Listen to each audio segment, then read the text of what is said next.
I'm so happy we have a long walk home. I'm so excited. This story starts with me working in a job, exchanging 40 hours of my week for a decent wage. It was the most money I'd ever earned, about £400 a week. And it was also one of the most stressful environments that I'd ever worked in. It was a university which was really hierarchical and kind of entrenched with coloniality and neoliberalism. But at the same time, it was a really rich environment where I learnt what these terms actually meant, and was introduced to the work of different thinkers such as Silvia Federici, Adorno, Melissa Gregg, and many others. And it was in this context that I started to think about the labour that makes up our society. The paid stuff, the unpaid stuff, and the underpaid stuff, and what these categories reveal about our society's values.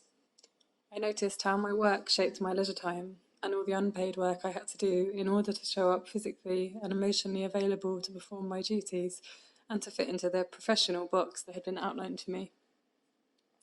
I had less time to walk to work and more money for Ubers. Less time to relax, but more money for wine. Less time to fix my clothes, but more money for new ones. A sceptical exchange of time for money, which bargained with my mental health and caught me, I thought, in a shitty contract with privilege, oppression, and global exhaustion. Have you read the kids' book Momo by Michael Ende? It's really good, and it describes these men in grey who descend upon a town and encourage the adults to save their time by paying it into a bank. And this quote kind of sums up how I'd started feeling about my working life. People never seemed to notice that by saving time, they were losing something else.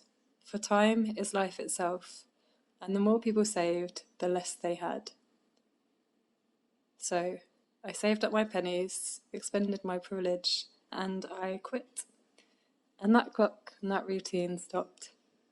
And for the last 5 months, I've been walking, living and working outside with this strange nomadic project called Land and Curiosity, who I will call Lick. I personally have been exploring whether this lifestyle of walking and wild camping can actually be an alternative to paying rent, whilst also experimenting with something we call regenerative cultures.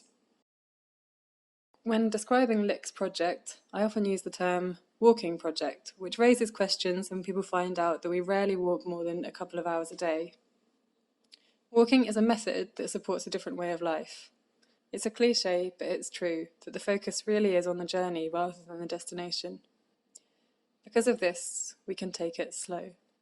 We can stop to nap beneath a tree if we feel the need, or to watch a slug dangle from a thread of mucus, or for a cup of tea, if someone is kind enough to offer. Most jobs in this country still expect us to work on schedules like machines. We clock in, we produce, we clock out. And the next day we clock in, we produce, we clock out. All of us like clockwork. On Lick's walks, we try to account for the fact that people have different paces and rhythms. We have route markers who lead the way and mark a way for the people behind to follow in their own time. Some days we need to meet as a group or catch a bus, and then we might designate a timekeeper who holds the time for anyone who doesn't want to keep checking their watch. The clock has taken on a different quality. We rarely know which day of the week it is, but we are acutely aware of the changing seasons. Major events are when the sun goes up and comes down, when the full moon is bright enough to light up the night, when the nettles seed, when the beech nuts drop, when the mosquitoes die down. We bustle like the birds on sunny days, and like them, we damply shelter when it rains. Most female bodies know, if only we listened, that productivity is part of a cycle and not a constant mode. As a female-led organisation, when we bleed, we slow down, we prioritise rest, ease and comfort. And we do have this opportunity to see rest and recuperation as part of the work of our project, and not something that people have to scramble to do in their evenings and weekends. So, what is all this about the loss of leisure? It sounds idyllic, but no, not entirely. It was also really challenging.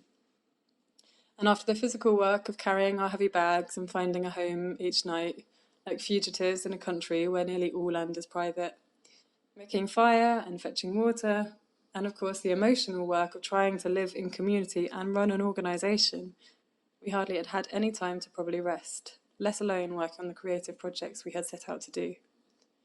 Despite the ideals and values that I'd set out with, I found myself getting frustrated when emotional responses got in the way of our productivity. I even missed the days in the office when I would get so much done. Without clearly marked boundaries between work and leisure, I found it even harder to switch off the sense of responsibility, to the extent that I struggled to prioritise or even acknowledge my own basic needs, such as food, rest, expression, warmth, and movement. So I found myself in front of a mirror, and in it I saw how deeply I had internalised one of the shittiest aspects of patriarchal, colonial, high consumer society, and that is the notion that my value equals what I produce or achieve. So, still, this obsession with growth and productivity, which I see as being responsible for so much of the damage that we humans create. For the crap piling up in our landfills, for the chemicals flooding our rivers, for the harmful gases clogging up our air, and the very same thing within our own bodies and the bodies of people right across the globe, which are overworked, stressed, abused, drugged, and ignored, all in the name of productivity.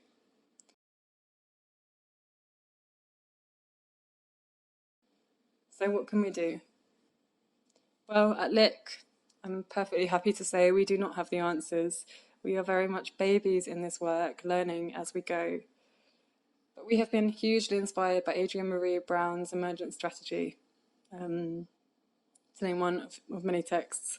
And this book suggests that what we embody and enact in our interior life, in our relationships and our organisations, echoes out for better or worse. And of course, another great teacher, Mother Nature, reveals her endless wisdom through her work, including countless examples of systems that tend naturally towards balance. And one thing that I have become sure of is that the answer to this problem will lie, at least in part, in our ability to reconnect to that which capitalism has made a project of discrediting, and that is the wisdom of our physical body and our wider bodies. So, this time I'm listening. And after a long summer of walking with Lick, our bodies are telling us to slow down. It's autumn now, and as the leaves fall, it's time for blood to sink back to the earth. Rest, reorientate, integrate, take time. So my provocation to you today is this. Listen to a body. Anybody. Especially if you don't usually listen to it, and especially if it has been marginalised or oppressed. Give it the time of day, appreciate it, in a non-sexual way, unless with a consenting sexual self or partner, and know that this is a radical and regenerative